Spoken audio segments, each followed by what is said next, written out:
Volume 3 Chapter 2.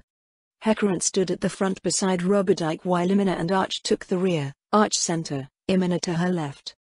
Imina caressed her bow. Every one of them had activated their martial arts, more than they'd ever been able to use before. Arch touched her staff, the gift of the one to save her sisters. My dear Sabos requested this for me. Wonderful man that he is. The least I can do is serve the same Lord with absolute devotion. Arch thought as a tranquil kind of peace overcame her. All the world faded away as the champions of the Empire descended to the cheers of their army, 20,000 or more knights. It was no small thing to send out such a force, or to face it. But none of foresight was at all nervous. How much stronger have we become? Hecaran wondered, recalling the feel of dealing a final blow to impossible monster after impossible monster. Strength begat strength, and in between, the constant drills against Sabos, Cocytus, and even, strangely enough, maids. It seemed never-ending sometimes.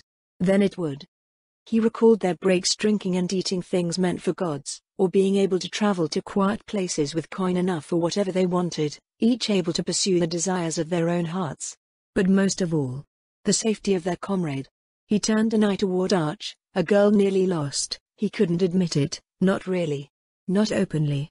But she's like a little sister, gutsy, feisty, worked like a little demon to prove herself to us, and did. And we lost her to what? Greed. We nearly lost her to greedy stupid parents in an empire that ruined her because of who they were. This is kind of like payback. It was a comforting thought, and he drew his twin blades when the four enemy champions came close, holding them out at waist height. In front of him stood a famous figure bearing two curved tower shields. Fitting, eh boy?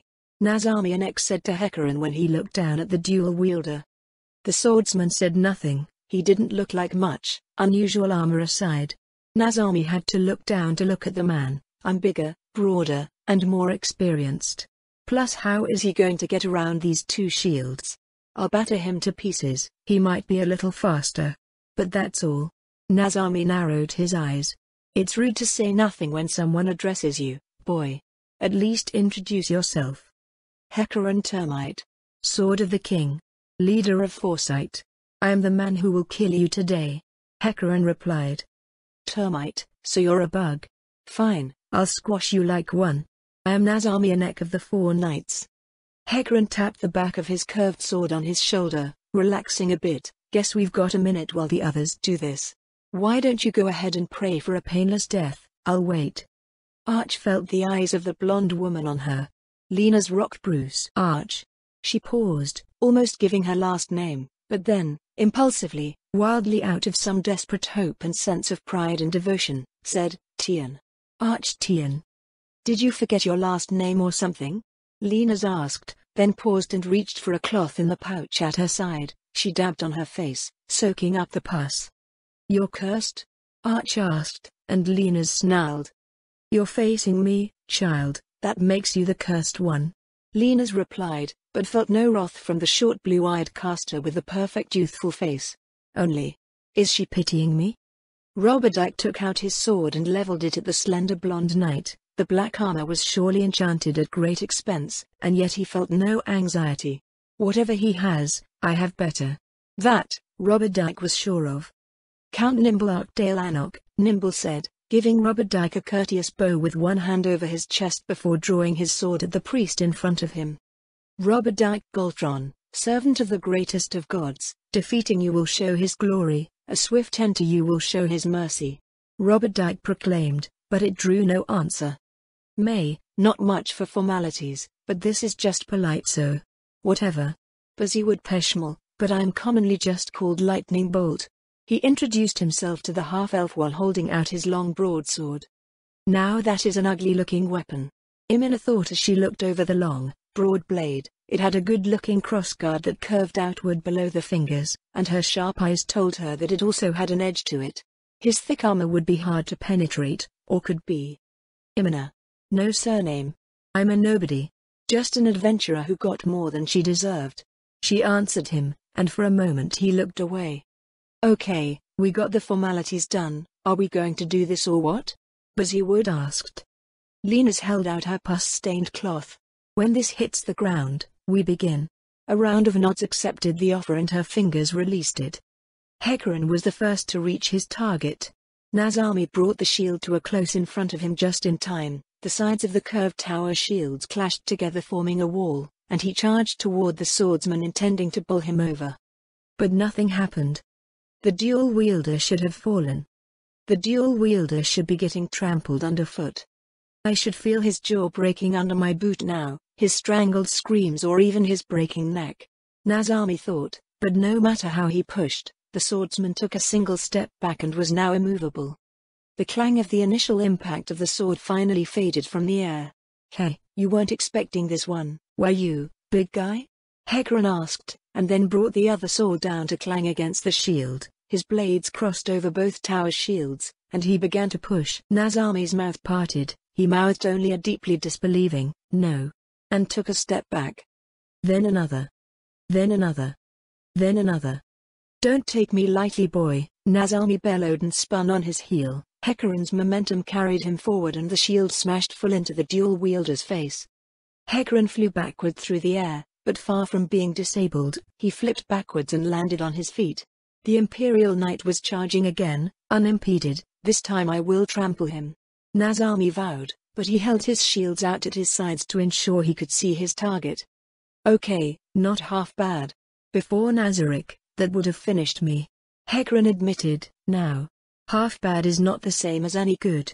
He charged forward again, and leapt over the warrior, both blades slashing down as he flipped, and blood sprayed in the air. Nazami howled and whirled around, pain lanced through him, and down on the dirt he saw the cause of his pain. "My ears. You cut off my ears?" Nazami roared and Hecarim turned to face him again. "I did. But I did a lot more than that," Hecarim said, and a moment later Nazami began to understand. The weight of his shields was growing. "Am I cursed?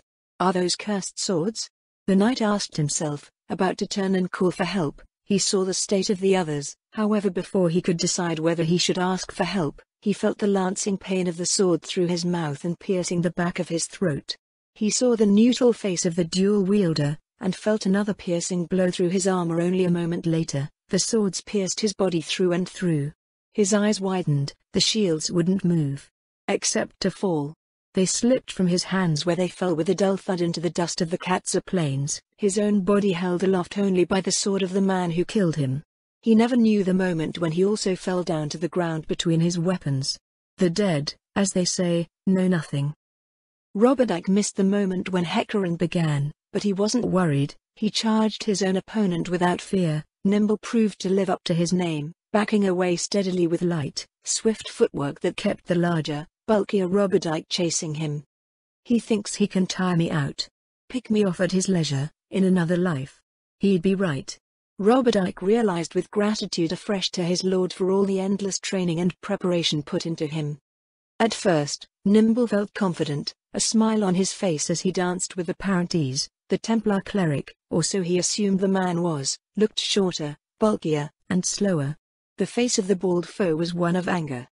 But after 3 solid minutes, Nimble began to realize something. His expression isn't changing, he should be losing his mind at this. A trap. He's got endurance. I'm not tiring him out, he's trying to tire me out. Nimble realized with dismay, he should know better. But still the Templar chasing after him as Nimble continued to dance out of reach, seemed utterly unperturbed. "No," Nimble whispered when he saw Nazami impaled. Only then did the Templar's face change to a knowing smile. It was almost affectionate, friendly, like a huggable bear that wanted to maul him to death. Nimble changed strategy. He began to use his greater height and longer reach to target the Templar. His long slim sword reached past the warrior's guard and he felt a mild tap and then nothing. The noise which greeted him was of his enchanted sword striking and sliding over the smooth but faintly bumpy armor. The sword of the Templar came up as Nimble tried to move his sword away and the tip was slowed by being caught against another bump. And the Templar's sword pierced Nimble's forearm.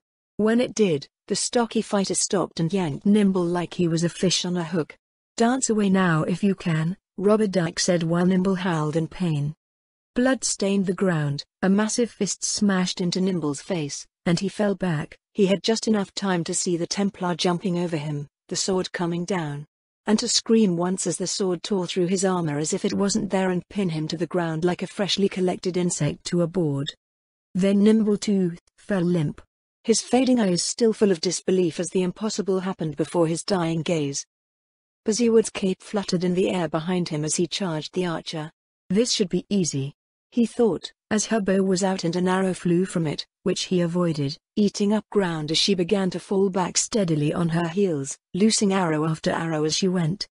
He dodged each one, but she showed no fear. His sword came out to the front of himself, thrusting forward where he expected to impale her slender elven body at the belly and nearly cut her in half. But she was gone. No, not gone. She dropped her bow, bent backward, flopped on the ground, and her feet came up to catch his body. Her hands grabbed his wrists and squeezed. The armor crunched, pain lanced through him that was so overwhelming that he dropped his sword. It fell, useless to the ground, and her legs pushed off, sending him flying overhead to land hard on his back. She took up her bow again, far faster than himself. She had another arrow knocked before he'd risen past his knees. The arrow pierced his body, and he fell forward, blood fountained out of his mouth and out of the hole in his chest. Wow, this bow really does pack a punch, Imina muttered. Nobody to nobody, she said as she approached the dying man. It was never a fair fight. We had God's help. You fought alone. I made it quick, I made it painless. May you have better luck in the next life, she said, then brought her foot up, and then down on the side of his head, squashing it like an insect under her boot. Brain matter and blood spattered like a cantaloupe hit with a hammer, and then the half-elf turned around to see how her companions were doing. Lena's shot forward only a hair faster than Nimble. Why would a mage not protect herself? She wondered, why would a mage not be protected by her party? She found out when her sword connected and was stopped by the wooden staff. Shock ran through her as if she was struck by lightning. It's not just wood. You're no match for me, Arch whispered. Lena's felt anger run through her body. We'll see, she hissed at the mask of pity the young girl showed to her. Her sword began to flash out faster and faster, and yet Arch seemed to be deflecting it with her staff as if it was just a child's efforts and not one of the 4 Imperial Knights. Lena's began to grow more and more angry. Sweat ran down her face, her eyes bugged out of her head. She ignored the pus that ran down her skin and the sense of self-loathing it gave to her. I have to win. I have to win or I will never be whole. I have to. I must. She wailed in her head, and the sense of infuriating pity from the caster grew only more sympathetic. The girl gave ground, but it didn't use a single spell. The whole world faded away, but Lena's did not know for how long. It was only when the small girl said to her, "Look at your comrades." Lena's would have ignored the instruction, but the bright blue eyes looked so utterly sad, that Lena's couldn't help herself. She turned to look. Nazami, Nimble, Busywood. All of them were dead. Even if you hit me, your sword can't pierce my armor, Arch whispered, and by some trick of what Lena's prayed was magic and not worse, physical superiority, the girl was in her face. Fall down. And deliver the army into my master's hands. And I will have you healed, Arch said so softly that Lena's didn't think she heard properly at first. A small hand suddenly closed around Lena's throat. I was a Mithril before my master, Arch whispered, now compared to me. You are not even copper ranked. She squeezed. Lena's felt her throat tighten, her body tensed as the girl was dragging her down. I'm going to hit you, go limp. If you get up before the end is called, I will kill you. Archer's whisper was the promise of death. Die tainted and cursed if you want. Lena's was just starting to nod when the punch in the woman's staff hand sent her flying through the air. Lena's landed on her back and went limp. For seconds, nothing happened. Silence ruled. Hecarim raised his sword, and a roar of triumph by Foresight split the silence like an axe to dry wood. Their weapons pumped up and down with their fists. Nazarick! Nazarick! Nazarick! They roared, proud beneath the watching eyes of their collective god. Shouts of disbelief came from the Empire's side until Lena's herself began to stir. Deliver the army. How? How can she? No. They can't possibly think they can defeat the whole. No, he has an army that can. Lena's realized as she trudged, broken and defeated, back to her own lines. I just have to hope she tells them to spare me. This is a gamble. The biggest one of my life. But I have no choice. She thought and wiped away pus that dripped past the hair meant to hide it. However, There was only one thing that mattered to her. She glanced over her shoulder and watched the 4 champions return to the fort, and the king in his dark robes step forward out of the gate of his fort. That fort can only hold a few hundred or so, and he has no others. What can he possibly do? Lena's wondered as she reached her own lines again. She rubbed her aching throat and said with a hoarse voice to the first soldier to reach her, "Get down, we need to order a general assault. Now." Volume 3 Chapter 3. Loun Vermillion stood in the tent beside General Carvane and tried to ignore the chaos outside while Lena's was helped back within, a soldier beneath her arm, walking her forward. She fell hard on the dirt in front of them, her knees hit before she fell to all fours. "Why you have to attack?" She coughed. "It was a trap. A hidden item. But they used it. They thought I didn't see it, but I did. I saw it break. But we had a bargain." Loun Vermillion's dark robe fluttered when he strode forward and crouched in front of the fallen knight. "They don't have the troops," Lena's spat. "Will you give up 20% of the empire because of 3 dead knights and a trick?" Loun began to say, his long oval face and sharp chin only a handspan from Lena's. He looked up at the horrified general, his brown moustache wiggled beneath his sharp nose, his short brown hair was bunched up when his hands reached up and grabbed hold of it. "We can explain it afterward, General. But right now this is on you. Both of you. Either fall for the trick and lose 1/5 of the empire, or attack and end this," Lena's hissed. Are you sure this is a trick?" General Notta Linium Dale Carvane shivered at the prospect of what the Imperial Knight, one of the 4, was telling him needed to be done. She was holding her throat with one hand, while coughing. "I saw. Now do it or lose." When the slain theocracy representatives begin a handoff. That fort hides their forces, it can only hide a few hundred. That's why they wanted a duel of champions. It was a trick, she hissed. General Carvane and Secretary Loun traded lost, hopeless looks. "All right, we'll do it," General Carvane said and rushed from the tent. "Praise the gods," Lena's said with a hoarse voice and let a violent series of cough spray spittle into the dirt. "Yes. Praise the gods," Loun said with his head bowed in hushed reverence when the sound of marching armored soldiers and their clinking, clattering, crashing armor hit his ears through the tent. Raymond watched the duel with great interest. At first, the famous champions were his favorite to win. With good reason. But within mere moments, those are on a whole other level. He realized as he watched the unknown team in the curious metallic-colored leather steadily take the 4 knights apart until there was only one survivor limping back to her lines. The dual wielder made shields useless. Nimble, chased down and forced to engage, defeated only moments later by the Templar cleric. The archer defeated the broadsword user at close range, squashing him like a bug. Meanwhile, the magic caster, unsupported, knocked Lena's rock bruise into the dust. "Unfortunate, but heroes can be raised. If the Emperor won't pay for it, we will. It may take months to make them ready, but we might get some new scriptures out of it. The important part is that the fight was ended without throwing away countless human lives." And suddenly Raymond's sense of relief was washed away when the Empire's knights began to march. Maybe it will end quickly. Raymond enjoyed the moment of optimism. Perhaps we should have just sent our usual letter of neutrality and disappointment. Maybe I shouldn't have come myself. I have this sickening feeling like I'm going to be horrified. The optimism quickly drowned as new thoughts replaced the brief feeling. Ainz stepped out of the gate of the fort. His army was there in reserve in the event that he needed them. Which, judging by the 4, he wouldn't. His voice projected over the battlefield. "You broke our agreement. This is on your heads." With the power of his echoing voice, there was no way the Theocracy Watchers wouldn't be mindful of what was happening. "Very well." Ainz opened his arms like he was preparing a large embrace. Brilliant blue circles began to form horizontally over his head one after another, rising ever smaller into a single conical point. Then more emerged vertical to the ground and began to circle his body, and one more began to grow beneath his feet over the ground. "I'm going to kill so many."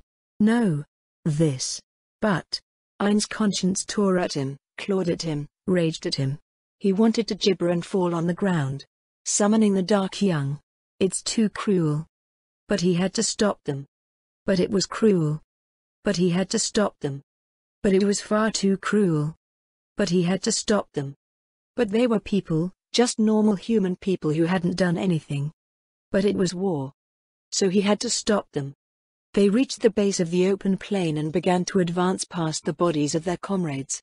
"Fools," he shouted with gut-wrenching pity, then released his spell, Pantheon. He bellowed, and the slowly rushing army and its thunderous beating feet and clattering armor began to slow as a light surpassing the brightness of the sun blinded all living things for a moment. As the light faded, ooze and ahs consumed the field as 6 cherubim gatekeepers became visible in all their terrible glory. They were clad in shining white plate armor, armed with a shield in one hand and a lance of flame in the other. The shields were all covered in eyes that blinked as if part of a living thing. They had the bodies of giant men, the head and mane of a mighty lion, with 4 wings of pure white feathers at an X pattern on their backs. Each of them was as tall as a giant, and they roared as one, opening their arms in imitation of their summoner. The roar of the lion head sent life-shattering fear into the hearts of fearless knights, and Ainz pointed his hand toward the army arrayed against him. Hovering over their summoner, the lions obeyed, descending toward the host from the top of Ainz's side of the slope. Their wings beat with the force of gale winds, toppling weaker men, and whole ranks fell like dominoes given the flick of a finger. Lances began to thrust out and pierced entire ranks like a skewer that burned their victims until they were like bits of meat on a shish kebab. Each time the lance was filled with victims, they were flicked and the bodies flung into those still living, or worse, the lion mouths would open, and the burned, charred bodies of men, armor and all, would be dropped into the waiting mouths. It was a rout, an utter, total rout. The braver men tried to guard, to raise their shields and shout in defiance of terror, but they died. The brave and cowardly all died the same. Their blood ran together so that coward's blood and brave's blood could not be split apart. The one distinguishing feature between cowardice and courage was that the cowardly lived a little bit longer. They ran, trampling over the people they called brothers in an effort to live just a little bit longer. "Go on. Surrender, damn it. Are you stupid?" Ainz cursed at the fool on the other end that did not try to stop anything by giving in. 20,000 became 15,000, 15,000 became 10,000. "Oh, there is one. Do not kill the blonde woman in black armor." Ainz reminded his summons of what he'd been told, but tried to turn away. Finally his angel summons were near the camp, tents were burning and sending black smoke into the air, and nearby out of the corner of his eye he saw a theocracy cardinal racing toward him on horseback. The bearded one. Raymond, that was his name. Ainz reminded himself, and waited. Raymond jumped off the horse and went down to one knee. "Mighty King, stop the slaughter. You've won. You've won." "They haven't surrendered yet," Ainz said, pointing to the burning camp. "I believe their general and secretary are dead. There's nobody left to surrender. Please. The Baharuth Empire has always been important in defending humanity. You've won. Show mercy on the survivors. I'm sure the Emperor will concede. You've shown your strength. Now show your noble mercy." Raymond implored and bowed his head before the unprecedented magic caster. Ainz breathed a sigh of relief. The slaughter was clawing at his heart. "Stop," he bellowed, and the cherubim stopped in mid-thrust. From where he stood, he saw men laying on their backs, cringing, crying, crawling away or frozen where they were. Ainz's voice carried over the open field, his arms still outstretched, staff in hand. He bellowed to them as if he had divine authority. "That you are spared by the mercy of Ainz Ulgan. Go back to your emperor, tell him what you saw today. And that I expect good terms to be offered to me within a fortnight. Otherwise my angels will visit his capital." "Thank you," Raymond said in a hushed whisper, "for your mercy." Ainz lowered his hands and with a flick of his wrist, the angels vanished. "Go to your theocracy, Cardinal Raymond, and tell them what you saw here today. Tell them I have not forgotten that humanity's defenders happily slaughtered humanity on land under my protection. I forgave it because you did not know it was my own. Consider this our starting point, at 0. Whether we become allies or enemies is more in your hands than in mine. Think carefully of which you want." Raymond gave a quiet nod before he rose to his feet, mounted his horse, and returned to the other observers. They were gone within the hour. Ainz, however, remained waiting, looking out over the sea of bodies scattered over the field. He kept waiting. Eventually he saw what he was waiting for, a lone figure in black approaching over the field, stepping over the dead, or walking around them. Her pace never slowed even when she passed her dead comrades. Reaching him on foot took several minutes, and it allowed Ainz to appraise her further. Pretty enough, tall for a woman, long blonde hair, dark armor, the combatant that faced Arch. Is this some plot for revenge, perhaps? It was a silly thought, as she'd done what Arch told her to do. When she was near, but not too near, the woman went to both knees and then all fours, then lowered her face to the dirt. I am Alina's rock Bruce. Cursed of the four knights. I was promised a cure by the Emperor. But he never kept his promise. If he tried, I don't even know. Please. If you want to kill me, kill me. But I beg you. Relieve me of this curse. If you do this for me, you can do anything with me. I will be your sword or... She raised her eyes and flushed bright red. If it please you more. Your sheath. When he understood her meaning, Ain's face behind the mask flushed as red as hers, and he was grateful that his role allowed him to remain totally stiff. Anything you want, anything you demand, my soul is yours. If you will just end my torment, she cried out, and with her face turned up at him, she moved aside her hair to reveal the part of her face that was concealed. It wasn't hard to understand why she wanted it. Her face was one rotted and open sore. It had a putrid stink even from where she stood. Though he was sure they weren't there, it appeared as if white maggots were constantly devouring the gaping space of flesh from her eye to one part of her cheek, and to make it worse, there was a constant buildup of foul yellowish pus that would drip down her face. Ain's recognized it quickly, a rot curse. Incomplete, she must have killed the one to give it to her before it could be completed. Middle tier spell, not especially difficult. I can grant your wish. But it requires your absolute loyalty. Even if it means your death, Ain said to her, and she got up to all fours and rapidly nodded. I don't care if I die, as long as I die clean, Lena shouted and began to weep at the sound of a promise she somehow knew this one could keep. Then follow me into my home, Ain said, and the gate opened again. Your cure is on the other side. Lena's was briefly startled when she saw the undead monsters go through the gate, followed by undisturbed members of the team that had slaughtered her comrades. Then Ain stepped through, and Lena's practically dove after him. Volume 3 Chapter 4. Jerkniv collapsed in his seat. 18,000 knights? He asked again as if he couldn't believe what he was hearing. Down on one knee before the Emperor, the messenger spoke on. Yes, Emperor Jerkniv, all 4 Imperial knights appear to have been killed, and the survivors making their way back all report the same thing. Angels on an unprecedented level of power, 6 of them, slew everything in their path. The reports are truly horrific. The messenger bowed his head. Laon is among the dead as well. Jerkniv hissed. Everything in the room was designed around the theme of power and comfort, fine art, displays of gold and jewels. The couch on which he'd collapsed was stuffed to near bursting with feathers. Jerkniv himself was a very young man of golden hair and slender build. He wore fine opulent clothing of purple and golden robes with a golden chain around his head. This served as the crown of his office, and from it hung a few small chains with precious gems. But for all his wealth, in that moment he suddenly felt like a pauper. An emperor's greatest treasures are his best servants. And now I've lost the lion's share of them in one blow. Fludra is missing, the 4 knights dead, my general and my secretary slaughtered, and 18,000 knights in one blow. The realization was like a hammer blow to his crumbling spirit. The man who was the bloody emperor, was now himself bloodied by the impossible. And what of the theocracy? They sent observers this year, didn't they? Do they confirm what you're telling me? Jerkniv asked immediately. I have their report here, my lord. The messenger bowed his head. The top was going bald in the pattern of a horseshoe, and his face was wrinkled with growing age. His belly was a little bigger than it should be, a lucky fate compared to those who went the opposite way in life. And he trembled as he delivered bad news and flipped through documents with nervous haste. Just before Jerkniv could tell him to hurry up, the messenger found what he sought. He licked his lips rapidly with nerves, and sweat began to run down his face. The slain theocracy confirms that.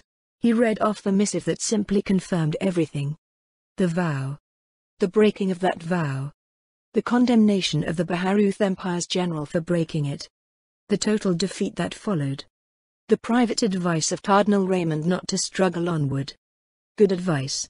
Emperor Jerkniv flung himself on his back, his limbs draped like death had taken him. He stared up at the high-polished ceiling of his palace, then tilted his head to the right to face the kneeling messenger. What are the terms? Jerkniv asked with dread. Turn over the territory demanded, an apology for the raid on the home of the king, and also The messenger scratched his head, and Jerkniv raised an eyebrow while he waited. My lord, he's demanding the surrender of the Dark Elf slaves. All of them. That's rather strange. I suppose it would hurt our labor force, but after losing almost 20,000 knights, that's almost doing us a favor. A defeat might embolden rebellion. The weight of the loss was starting to hit. Tell me, what would you do? My lord. I would. The messenger shut his mouth tight for a moment, then steeling himself, he answered with what resolve he could muster. Make amends. Then form good relations as fast as possible. I'm from the area he's asking for. There's a lot of open land. That's probably why he wants the slaves to resettle them. It will take years to build up cities and towns, even with the kingdom of Reestais and the kingdom of Kani to help him. The messenger said and slowly closed his eyes. If you can make peace valuable, perhaps we won't face another loss like this one. That is good advice.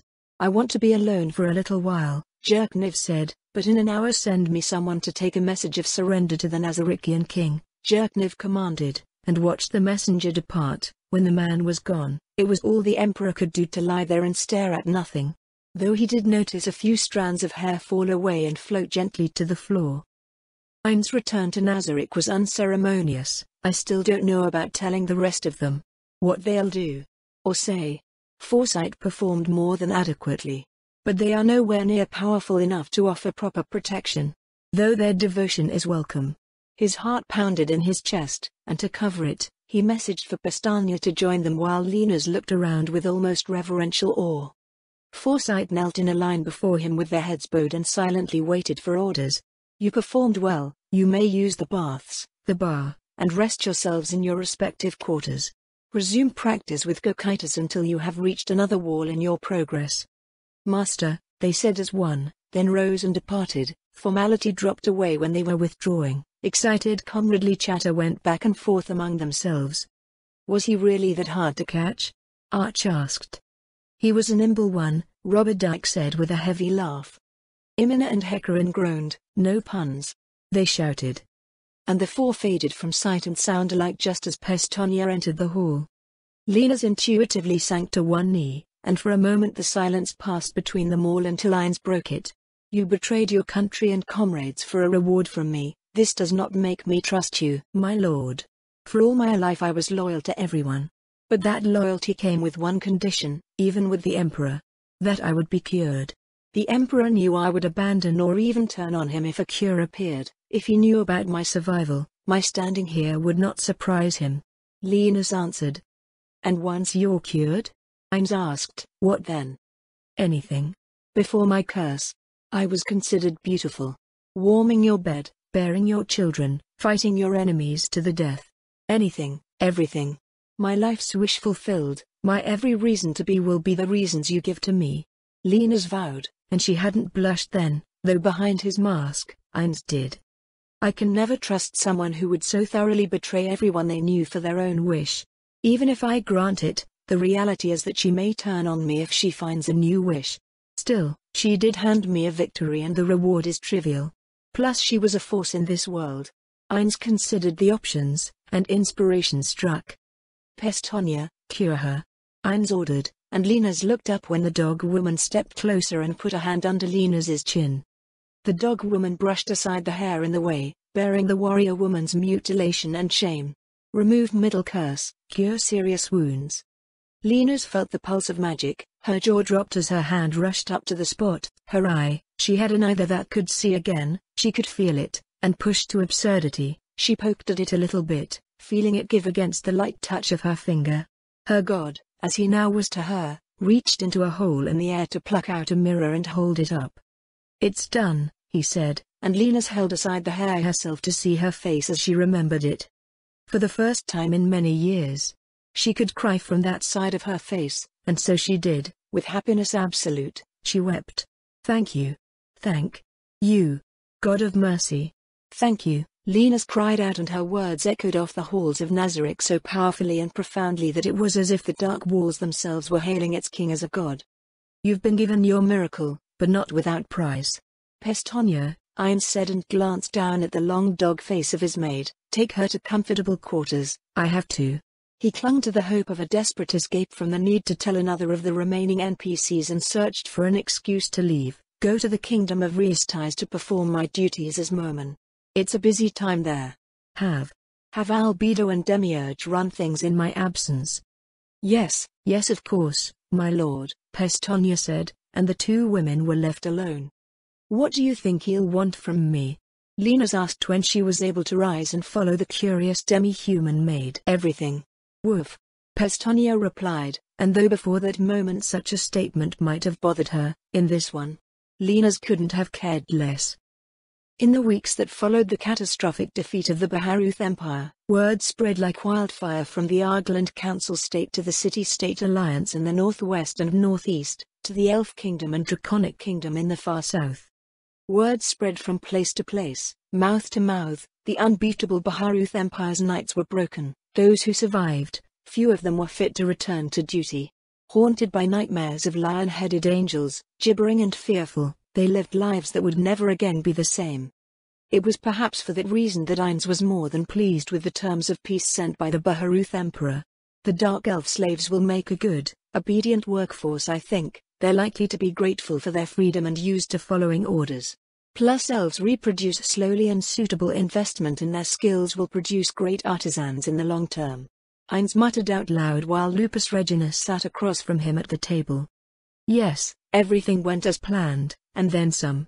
As expected of Lord Ainz. Sushi smiled with genuine happiness, and then her face became serious. But, my lord, forgive me. Your absence from Nazarick for so long. I know it bothers the others. No one would, ever question your choices. But they miss you. I know, Ainz sighed and ran his hand up and down the side of his face. The ones left to tell though, that troubles me. None of them can possibly beat me as I am now if they turned on me. But the very thought. His eyes went hollow as he considered the very possibility. To look down on the body of one of my dear friend's children. No. I'd rather die than hurt any of you. But I also don't want to die. Those of us who know. Lupus Reginus stood and went beside him. Down to one knee she grasped his leg at the knee and with bright yellow eyes shining up at him she said, "We would fight for you." Ainz nodded and put a loving hand on her flaming red hair. I know, my Lupu, and that is also something I fear. I love all my friends' children, you're all rapidly becoming more mine than theirs. And to see one child kill another, it kills me inside to even think of it. What will you do, Master? Lupus Regina asked when he went back to the treaty. 3 big cities, dozens of towns and 100 villages or so. Not bad. Ainz changed the subject, lots of open space too. Lupus Regina set Albedo and Demiurge to the project of building a city, suitable towns and villages, to hold all the Dark Elf slaves. Have their collars struck when they're transported to the new area and make sure they're properly supplied while they establish themselves. We should be able to get adequate food support from the Kingdom of Carnian Reestais, and buy whatever we can from Baharuth. From Baharuth? Lupus Regina asked, uncertain if she heard him properly. Yes, there's a trade treaty here as well. It looks like he wants friendly relations after making amends. Fine, we can do that. Ainz muttered and scribbled off his agreement. I also need to do something about my mortality, if this spell isn't going to wear off, and if it were going to. It should have by now. I need to put more levels into a path of being an immortal human race, but those are flashy developments. If I do it in Nazarick, everybody will know. He shook his head. There's a solution, I just have to consider it further. But, my lord, what about? Lupus Regina asked without finishing it, returning to the prior concern about whom to tell, and Ainz went quiet. I don't know. I need an opportunity alone with one of the ones who doesn't yet know the truth, a chance to cover everything up until I can get closer without it seeming forced. An adventure or something. Maybe. Ainz rolled his eyes and slumped back in his ornate dark wooden chair. Like an adventure, Master? Lupus Regina asked, and Ainz cracked a smile when he looked down at her. That was her favorite part about his present humanity. She loved the expressive face, his giant smile. Who would ever be unable to accept this version of our master? Yes, like an adventure, something that will give me a good excuse, and it looks like Moman and Lupu won't be having any of those for a while. But who knows? Perhaps I'll get lucky? Ainz said, and tousled her hair again, leaving Lupus Regina beaming with happiness at the touch of the one who stayed.